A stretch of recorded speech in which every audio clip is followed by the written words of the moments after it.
Good morning! Dahil nga pala linggo na naman ngayon at pasukan na naman bukas ay umuwi nga pala muna kami ulit dito sa inuupahan naming bahay dito sa bayan. Ilang araw din naman kaming nagstay doon sa bukid dahil nga medyo matagal yung aming bakasyon. Simula nung botohan, tapos nga nag-Halloween, tapos yun back to school na naman. So ganito nga lang pala mga mamshi yung ganap namin tuwing umaga dito sa bayan kapag wala kaming pasok. Medyo tanghali na nga niya nung nagising kami dahil napasarap nga ang tulog namin. Dahil ibang iba talaga kapag andito kami sa bayan kaysa dun sa bukid. So dahil marami pa naman nga kaming tirang pagkain kagabi ay ininit ko nga lang yung aming kanin tsaka yung tira naming ulam na ginataang gabi.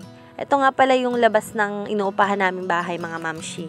Nakapagtiklop na nga pala ako ng higaan ng mga oras na yan. At ito na nga lang si Kuya Sean yung natitira dito sa higaan niya.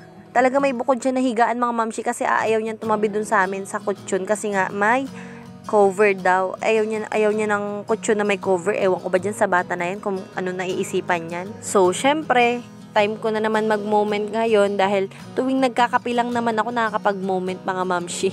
Inayos-ayos ko nga lang pala muna ng kauntian tong buhok ko para naman medyo maayos-ayos ba sa camera kahit papano. Parang medyo nakakausad-usad nga tayo sa part na to ngayon mga mamshi dahil nga tingnan nyo nga naman nakatasty tayo ngayon. Ay minsan nga lamang naman ito kaya naman nga nakapag-tasting na ring tasty. Dahil na umay-umay na rin naman yung dalawang bata, lagi na nga lamang monay at saka yung putok. Nagsitinapay nga lang pala kami ngayong umaga kahit nga ininit ko na yung kanin at ulam namin na tira kagabi. Dahil iba kasi yung, ewan ko ba, parang iba yung pakaramdam mo kapag nagtinapay ka lang sa umaga kasi pag nagkanin ka kaagad parang hindi patanggap nung tiyan mo.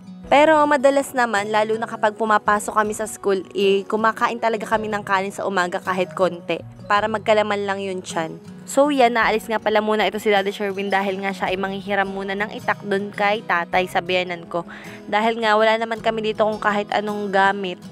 Kasi nga syempre naupa lang kami dito. Dahil inuutay-utay nga niyang gawin yung bakod namin dito para nga yung mga bata na dito sa paligid namin ay hindi pasukan-pasukan dito sa inuupahan naming bahay. Lalo na nga at palagi din naman halos balang tao dito kasi nga syempre pag ako pumapasok tapos pag naman si Sherwin ay nagdi-deliver at ng mga oras na yan nga ay mahilo-hilo na talaga ako sa paghahanap ng walis namin kung nasaan. Kasi hindi ko alam kung saan nilagay. Sinisermonan ko nga niya si Kuya Sean dahil sabi ko nga sa kanya ay siya na nga yung huling gumising tapos dapat siya na yung gumagawa nitong pagtutupi at paglilinis ng hinigaan niya, diba? At nagsimula na nga ako magwalis mga mamshi dito sa floor mat namin na magkaiba. Kasi niyan mga mamshi, ang totoo niyan, yung kalahating floor mat kasi bigay lang yun sa amin ni mama kahapon. Tapos itong kalahati na 2 yards naman, binili ko lang yan. Para dyan talaga sa higaan namin, para hindi na kami palatag-latag nung parang stainless na may foam, ganun, nangangalas na. Ang totoo niyan kasi mga mamshi, may kwarto talaga dito sa may katabi ng kusina. Kaso nga lang, puro stock pa siya ng gamit ng ninang ko, kaya hindi pa namin magamit. Kaya dito kami talaga sa may sala natutulog. Kung tutuusin naman kasi talaga mga mamshi, super goods na tong bahay na to para sa amin. Kaya hindi na kami naghanap ng iba at saka ito yung kaya namin. At isa pa, andito na din naman lahat ng kailangan namin kasi nga isang buong bahay na siya. Magdadalawang buwan na nga rin pala kaming tumutuloy dito mga mamshi simula nga nung nag-umpisa yung pasukan. Pero inaabot nga ako ng tamad sa pag-vlog at ngayon nga lang ako sinipag. So syempre, hindi naman porket umuupa tayo ay dapat yun lang ang loob yung palagi nililinisan. Kailangan itong labas ng bahay ay nililinisan din dahil kami rin naman nga ang mapiperwisyo kapag ito'y madumi, diba? At pagkatapos ko magwalis mga mamshi ay tinapon ko din yung basura na naipon ko dito sa may likod ng bahay namin. So ganito nga lang pala mga mamshi ang ganap namin tuwing umaga kapag wala kaming pasok.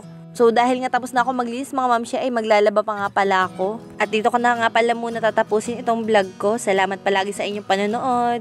Bye!